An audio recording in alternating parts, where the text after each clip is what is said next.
Illustration athlétisme, Ivan Secrétaire Evapsipa. La Fédération internationale d'athlétisme (IAAF) a maintenu la suspension de la Russie, mise au ban depuis novembre 2015 en raison d'un dopage institutionnalisé, a annoncé ce dimanche l'IAAF. Plus grand que à lire aussi dopage. Comment les autorités russes ont fraudé pour cacher les contrôles positifs de leurs athlètes. Cette décision intervient à quelques jours d'une réunion cruciale de la commission exécutive du Comité international olympique 57 décembre à Lausanne qui doit décider de la participation de la Russie aux JO de 018 d'hiver à Pyeongchang 925 février.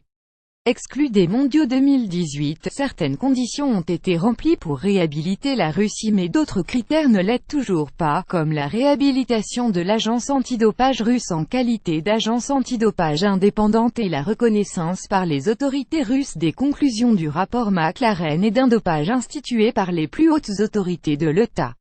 Tant que ne sera pas reconnu ce qui s'est passé précédemment, on n'aura pas d'assurance que les choses ne se reproduiront pas, a déclaré Rune Andersen, le président de la task force indépendante mise en place par l'IAAF pour vérifier les progrès de la Russie dans la lutte antidopage.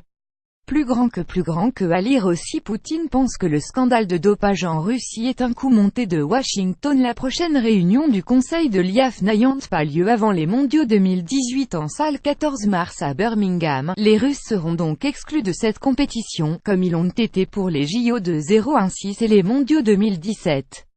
Une porte de sortie pour certains athlètes. L'athlétisme russe est privé de compétition depuis novembre 2015. Certains athlètes russes ont toutefois la possibilité de s'aligner sous drapeau neutre sous certaines conditions strictes.